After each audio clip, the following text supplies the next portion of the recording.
Welcome to the Women's March Canada podcast, making the equality of women in Canada the new norm.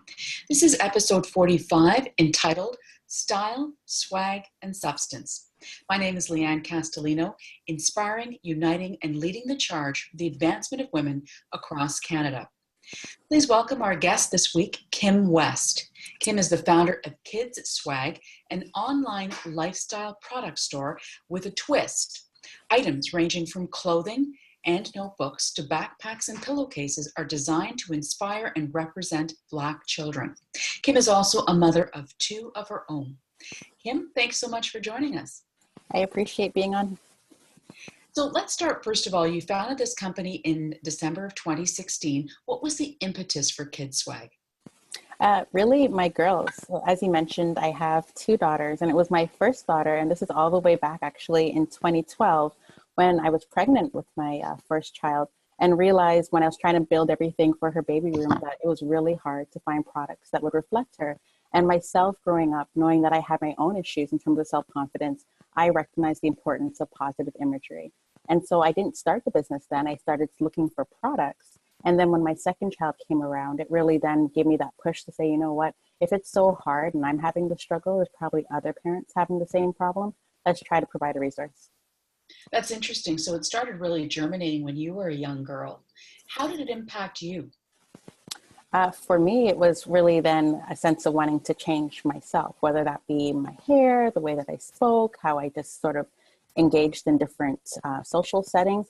There was also a sense of that I was less than. I wasn't part of the norm. And so then there was discomfort in going into certain settings, especially when I started working in the professional environment and initially not feeling like maybe I belonged, and then realizing that there was no difference. It doesn't matter what I look like or my background. It really is the content within me, my own self-confidence that's going to propel me forward.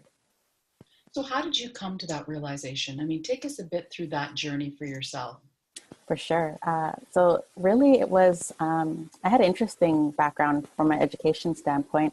I grew up in Toronto, went to U of T, and then there was an opportunity to actually do an exchange, and you could go anywhere in the world, but my background's Jamaican. And so I decided to go to the University of West Indies in Jamaica to study. And it was the first time for myself that my professors were all Black, my colleagues were all Black. The guest speakers that came in from Parliament, from different businesses were all Black. And I didn't realize until that experience that I didn't even really appreciate or even acknowledge that this was possible, that a Black person could hold certain positions and be at the top of their game. You don't see that as much as we're a diverse space in Canada. That diversity then leads to possibly a dilution, and you don't necessarily see too many Black people in a position of power. Unfortunately, from a media standpoint, you usually see them in a negative view, maybe whatever it is. And so for myself, it was this awakening of, wow, I didn't even realize I was longing for this. And now that it's here, I want to hold on to it. So in what other ways would you say then that impacted you? So you had the awakening, you had this realization. Are there any other ways that this was like, I grew up in Toronto, I had a different experience, now I'm over here. Like, what other ways were you impacted? It expanded my own sense of what I could be. I was studying politics, which is not a bad thing. But I was studying politics, thinking that I might go down that route and be in some sort of government type role. And then after going and studying in UA, at UE is what they call it, short term, it really expanded my mind in terms of what could I possibly be doing? Could I have my own business? Could I be maybe a CMO or a CEO of a company? And it changed the trajectory of my own education. So after finishing that, I came back, had a great opportunity to work at the university for Rotman School of Management. And there, just seeing all these individuals, and for there it was their MBA program for executives. So individuals who have already completed a certain part of their career and are now coming back for additional education. So seeing that, I thought, wait a minute, I could potentially be anything that I want just based on my knowledge. I no longer have this barrier of, okay, me as this person, I belong in a box. The box was now sort of broken wide open. And I ended up then going to Europe, and I studied in England and France. I did my master's out there in marketing.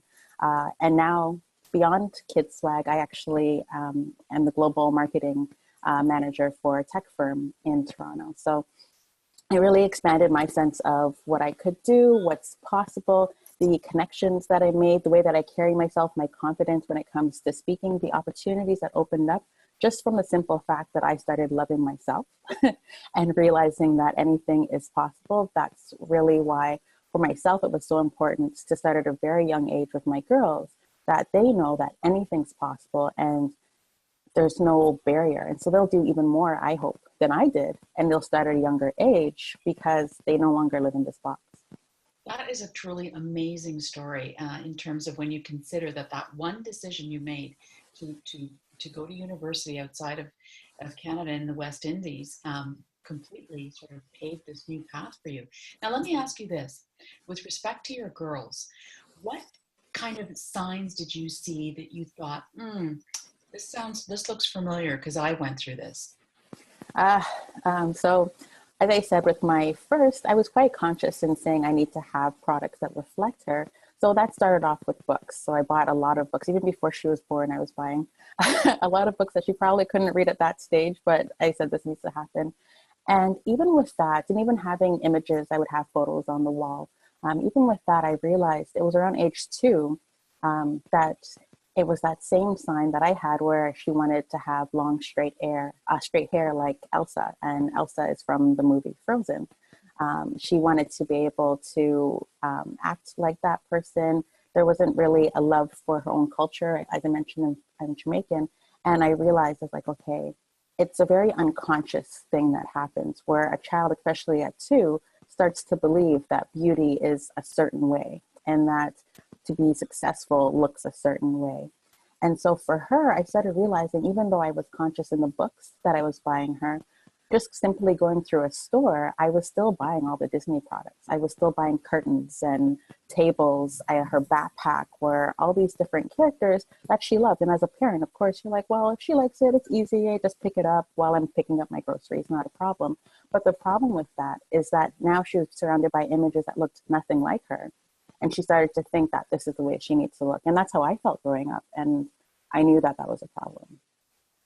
So what kind of feedback then, we talked about the feedback you received from your girls, what kind of feedback have you received externally about Kid Swag? Oh, that's actually been probably the best part. When you go down this path, starting a business, and in my mind, when I started this, it wasn't a business, it was a passion. It was this idea of, well, I was able to find all these great products from different stores around the world. Let's just see if other people are also interested in having these products as well. And the feedback came really fast and strong with, wow, I can't believe that the store exists. I wish the store existed when I was younger. The best, those are feedback from parents. The best feedback is really from the kids when I do pop-ups. So online and social, it's going to be parents. When you do a pop-up and you're in a physical space and that child walks in, that child's not able to articulate why they love it, but they immediately make a beeline to the table and they pick up something and they actually pick it up and hug it and say, Mama, I want this. And you can tell that there's a reason for that. They actually finally have seen something that looks like them and is beautiful. Wow, that's a powerful thing to witness for sure. How do you go about selecting which products or what types of products you're going to add to your suite? Great question. The first thing is, would I actually use it? And not in the sense that it has to be just for girls. I have products for girls and boys, but it needs to have some sort of utility. And so whether that's a backpack, we sell swim caps as well, different activities as well. It really has to be, is it a quality product? Is it something that is also getting buzz? So Kid Swag is really a reseller. We look at products that are out there in the market from all the way from the Netherlands, South Africa, down in the US. We look at products that are out there in the market that they're getting buzz, they're getting a lot of positive feedback. That helps me to determine, one, quality. If people are also putting buzz around it, that means they've tried it out. And 2, that it's something that has staying power. And then the third thing is that I actually order a sample. A lot of the products when I started off the business in 2016 was products I already used. So I knew that it was good. But then after that, as I add new products, it's really, let me order it, let's see what it's like, and then go from there. Is the space that you're in changing enough, in your opinion? Good question. Yes. Yes and no. And I say yes because of the fact that Kid Swag, as much as it's a Canadian company, has a global clientele. And so within sort of the international sphere, I definitely see change, especially when I look at customers I have in the US, even my counterparts in the US, in the UK, in South Africa. I see a lot of great things happening there. A lot of the brands that I partner with are from those three main areas because they've been able to actually build sustainable companies just based off of carrying products with positive Black images. In Canada, I would say that we're on the start. I think that there's a lot of great things that are happening. The main push behind Kids Swag, the reason why we're a reseller and I didn't just decide to create a product, is for me, I want it to be that it's normal. I want representation to be normal. And so for me, if I was going to say, is there enough happening, it would really be, are the stores, as I mentioned, it's parents that are online. They're the ones that are on social. They're the ones that are able to sort of shop. But for a child to walk through a store and to see products that looks like them, that would be immensely a change in what's happening here. And that's really for Kids Swag. That's what I want to do beyond being on social and beyond having this ability for people from an e-commerce standpoint to make purchases. There is that distribution side as well, and looking to partner with a company, whatever it is, but one of those larger retailers to really say, you know what, there's actually a business case here to have these products in store, not only from a feel-good side of things, there is revenue to be generated, and the impact that it has for children to walk through a space and see themselves, the value prop speaks for itself. Well, and on that note, I'm curious, what kind of challenges, if any, have you run into as an entrepreneur, female entrepreneur, who is in this specific, very niche area that you're in?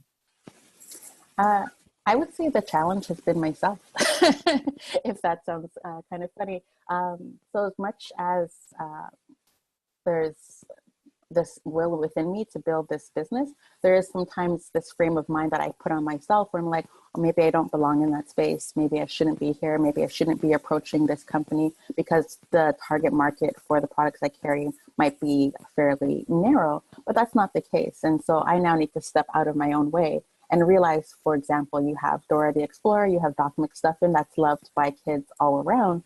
Same thing for the products that are in my store. It's not a product that's just for one type of child, it's for any child. And it really is that whole idea of like, how do you share culture? How do you show appreciation for other types of people and they look different?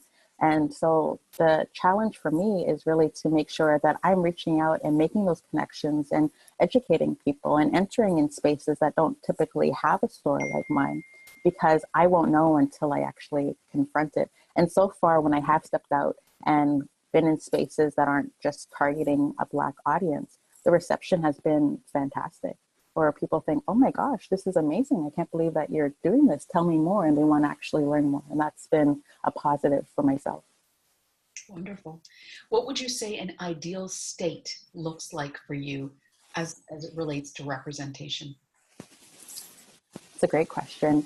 I think an ideal state is that physical space, having a variety of images, not just Black images, but images from all cultures, representing different types of lifestyles.